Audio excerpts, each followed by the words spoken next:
So I read The Road to Wigan Pier by George Orwell. It's basically about the families that lived after World War One and the bullshit that they had to go through. Both middle class and mostly working class families that like worked in the mines and all that. And there was one thing in particular that he said about the difference between working class and upper class families. So he said, take for instance the different attitude towards the family. A working class family hangs together as a middle class one does, but the relationship is far less tyrannical. A working man has not that deadly weight of family prestige hanging around his neck like a millstone. I pointed out earlier that a middle class person goes utterly to pieces under the influence of poverty, and this is generally due to the behavior of his family, to the fact that he has scores of relations nagging and badgering him night and day, failing to get on. So basically, he's implying that people from middle class and upper class families have all these sets of expectations that are on them if they're based around their job and the status and the social status and prestige attached to that job. So if they lose their job, their status is under threat, and everyone's telling them about it. And that reminded me of a story that I read, and it was about some upper class guy that lost his job now in the present. And he said, this guy said that he used to babysit for this individual. So they lived in a nice neighborhood in a nice house, and their parents had nice cars, who would go out often and go to good restaurants around town until their father was let go from his white collar job. This led to a noticeable change in the house, even in the eyes of the soon to be former babysitter. Then one busy morning during rush hour, the father walked in front of a subway train, so he committed suicide. Now, you could interpret that any way you want why he did that, but I'd interpret that relating to the social status that he had and that he lost when he lost his job. Basically, like Orwell said, that he lost his job, therefore everything came down around him. With regards to his family, he probably wasn't even in debt. It was probably due to his family badgering him, the expectations he had from his wife or his parents and maybe even his kids to just and his family too and his friends and whoever else that he would maintain appearances with. Either there would be a perception that they're badgering him or they were giving him nods to, go get another job, mate. So basically, like they say, he says the would often go to nice restaurants around town, and you can only do that if you have a nice job and are able to maintain an income to keep doing that. And part of going to those restaurants would mean that you are maintaining social appearances. So you can't maintain social appearances anymore. People are going to think differently about you, and you lose self-respect, and you lose their respect. And part of that is when you're on a high income, your job tends to mean that you spend like in this commensurate level to where you're earning. So if you're earning heaps, you're going to spend more on your car, on your home, and on your kids, and you get used to that lifestyle and the habits like associated with that lifestyle. I think I read somewhere it's like the rich that spend the most on food and waste the most on food, and it's usually nice food like caviar and the rest.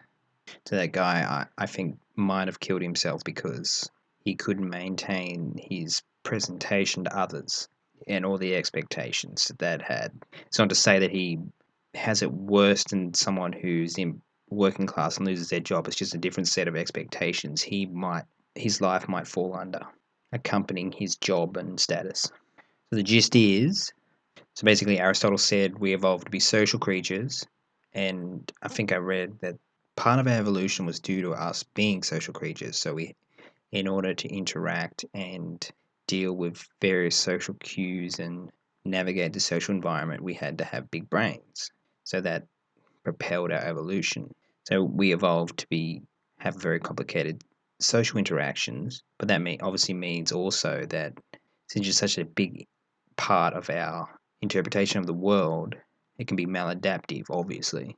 And that example would be maladaptive because he was so aware, this person, I'm assuming, was so aware of social cues or perceived there to be social cues that he eventually just committed suicide, basically due to the dishonor of losing his job, which he had no control over. So that to me, if it is in fact social expectation and status that leads people to maybe hurt themselves like this guy, then that tells me that it's just the absolute power that social status has in our lives, how sensitive we are to it, and how we basically we arrange our actions around social status, like the car that you buy, the people that you talk to, and the rest, and the partner that you choose.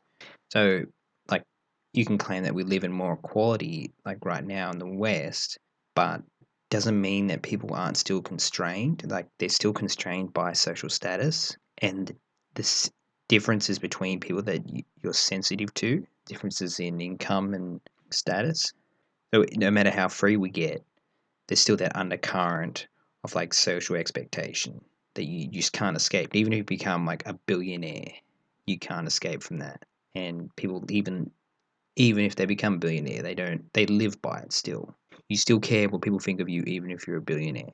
That's why you won't see, it's unlikely that you'll see a billionaire in just a shitty random car, because they're still concerned of what people think of them, even if they have the means to do practically whatever they want material wise.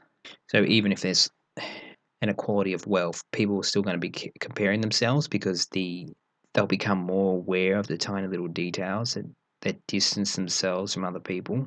Even if everyone was given like exactly the same income, people are still going to compete because they're just so sensitive to it.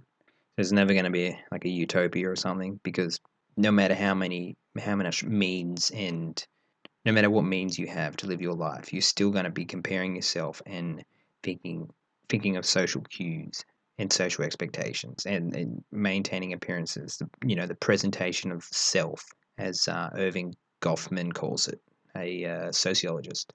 You get on the stage, and that stage is what you present to other people, as he would say. Yeah, so that's about it.